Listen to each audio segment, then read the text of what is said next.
Olá pessoal, sejam bem-vindos a mais uma videoaula. Dando continuidade aos nossos estudos sobre a Grécia Antiga, depois de estudar o mito da Guerra de Troia, estudar um pouco sobre esse período da história de Atenas, que é muito conhecido, muito documentado e que serve muitas vezes para os historiadores como uma extrapolação para a gente definir esse lugar, esse povo e esse tempo da Grécia Antiga. Hoje eu queria falar com vocês sobre um personagem que eu admiro muito, eu gosto muito dele, que é o Sófocles. O Sófocles é um dos escritores de tragédia mais famosos da Grécia Antiga e da Atenas clássica. Na verdade, restaram para a gente tragédias de três grandes autores. O Ésquilo, que foi o cara responsável pela transição entre a encenação de caráter puramente religioso que tinha antes e a tragédia teatral, como a gente vai conhecer. O Sófocles, que é o grande campeão, o cara que recebeu mais prêmios de melhor tragédia e que é um homem muito importante nesse período de ascensão e de afirmação da hegemonia ateniense, né, depois de derrotar os persas. E, por último, o Eurípides. Os analistas de tragédias, eles definem, inclusive, que tem mais diferença entre o Sófocles e o Eurípides, que representam esse segundo momento, e o Ésquilo, que representa o primeiro momento, do que entre a tragédia e os trabalhos que a gente tem hoje em dia no teatro, na literatura, que vão ter muita inspiração no que vai ser feito nas tragédias. E para ilustrar isso, eu vou falar da tragédia dele, mais interessante na minha opinião, é a melhor tragédia de todas que eu conheço, que é a Antígona, que seria a personagem principal dessa tragédia, filha do Édipo, que é um personagem trágico muito famoso. A tragédia mais famosa do Sófocles mesmo é o Édipo Rei, que junto com a Antígona e o Édipo em Colona, elas formam meio que a história da família do Édipo, do mito do Édipo, para a gente conhecer. Mas elas são tragédias que foram feitas de forma independente umas da outra, em anos diferentes, em épocas diferentes da vida do Sófocles. De qualquer forma, é importante a gente entender que o Sófocles vai nascer alguns anos antes, não é certo o ano que ele nasceu, mas o mais provável é 497 a.C., poucos anos antes da Batalha de Maratona e da vitória dos gregos sobre os persas, que vai ser muito importante para a hegemonia que Atenas vai construir.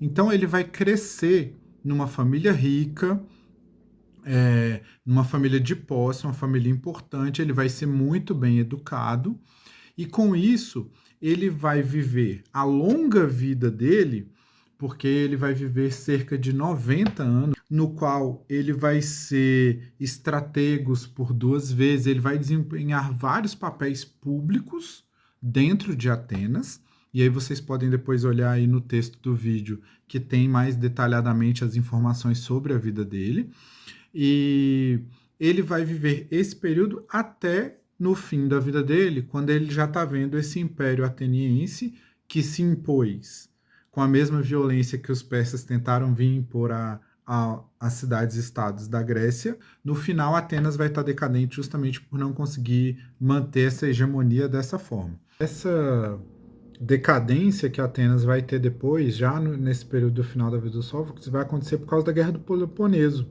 que é uma guerra que a gente tem muito bem documentada por causa do livro do Tucídides, que chama Guerra do Peloponeso, mas que é uma guerra entre as próprias cidades gregas, principalmente entre a cidade de Esparta e a cidade de Atenas. Tá? Mas o Sófocles ele vai viver essa ascensão e brilho da sociedade ateniense, esse século de Péricles, que a gente chama, e ele, ao contrário dos outros dois trágicos, do Ésquilo e do Eurípides, ele nunca vai sair de Atenas. Ele vai ficar a vida inteira dele lá. Tá? Ele, como eu mencionei também, ele foi o trágico mais premiado de todos. Ele ganhou o primeiro prêmio dele em 468 a.C., quando ele não tinha nem 30 anos, e foi premiado pela última vez quando ele tinha 87 anos. Tá? E assim, o principal que ele vai fazer, o Aristóteles vai dizer que é porque ele vai introduzir um terceiro personagem, que até o Ésquilo você só tinha dois personagens interagindo, que já era uma mudança em relação aos tempos puramente religiosos, mas que o Sófocles vai introduzir uma nova dinâmica teatral a partir do terceiro personagem. Mas eu também diria que ele tira o centro da história que vai ser contada do drama da cidade, da coletividade, para o drama pessoal, humano. E a Antígona representa isso mais do que tudo. A Antígona é uma tragédia que vai ser feita por essa filha do Édipo, que o Édipo, depois de descobrir que tinha dormido com a mãe dele, e a mãe dele, mulher dele, se enforcar, e ele furar os próprios olhos e depois morrer no exílio, ele tinha deixado 4 filhos. A Antígona, a Ismênia, o Eteócles e o Polinices. Como o Édipo vai para o exílio e depois ele morre, os filhos dele são os herdeiros do trono da cidade de Tebas, onde ele era o rei. Só que eles fazem um acordo inicial de revezarem, cada um ano fica um rei, só que o Eteócles, ao ser rei, se recusa a passar o poder para o irmão. O irmão se muda, vai para outra cidade, onde ele consegue um exército e ataca Tebas. E aí os dois lutam entre eles e um mata o outro em um dos portões da cidade. O tio deles, o Creonte, que era irmão da mãe dele, faz uma lei dizendo que o Eteócles, que morreu defendendo a cidade, ia ser enterrado com todas as honras e glórias. Enquanto que o Polinices, que veio com estrangeiros, que veio com forasteiros atacar a cidade, ele não pode ser sepultado. Pois a Antígona não aceita isso, porque ela defende que existe uma lei muito mais antiga do que as leis dos homens e da cidade, uma lei dos deuses, que define que todo mundo tem que dar sepultura aos seus irmãos, aos seus parentes, aos seus familiares. É uma obrigação que vem dos deuses. Então a Antígona não aceita isso e vai lá e faz o ritual, a honraria para sepultar o outro irmão. E aí o Creonte manda matar ela. Só que além disso, ela ainda era noiva do filho do Creonte. Ela ia se casar com o filho dele.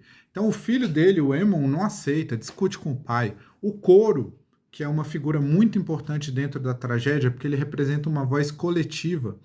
O Coro tenta convencer o Creonte de que ele está sendo muito arbitrário, muito autoritário. Só que o Creonte representa essa legislação, essa lei dos homens, dos direitos da cidade, que é uma coisa muito importante dentro dessa ideia da democracia construída em Atenas. Então a tragédia ela vai pegar um mito, uma coisa que está localizada num passado fundador, e vai usar isso para discutir as questões do presente daquela sociedade. A tragédia Antígona ela vai servir para discutir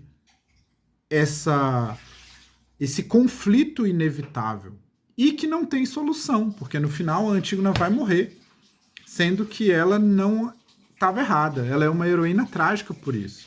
Porque ainda que no final haja o aviso dos deuses através do adivinho, o Tiresias, e que faz o Creonte cair em si com a ajuda do Coro, quando o Creonte manda a ordem para que a Antígona não fosse morta, ela já estava morta, ela já tinha se matado. Com isso, o filho dele acaba se matando e a esposa dele, ao ver o filho dele morto, também se mata. Então, tragédia, daí essa ideia de que tragédia é uma coisa que dá tudo ruim no final, porque as tragédias acabavam de uma maneira tão terrível, com lições tão fortes, tão impactantes, que a palavra tragédia ganhou esse significado de dar tudo errado no final, tá? Bom, quem tiver interesse, vocês já estão vendo aí um pedacinho, podem ter, eu coloquei também o link para o acesso, que vocês podem ver um filme grego, onde representa todo a tragédia da Antígona, tá? Se você tiver interesse em conhecer mais sobre as tragédias, apesar de esses escritores terem escrito muitas tragédias, por exemplo,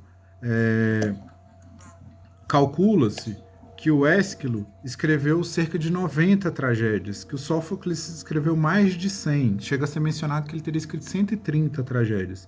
O Eurípides escreveu 92.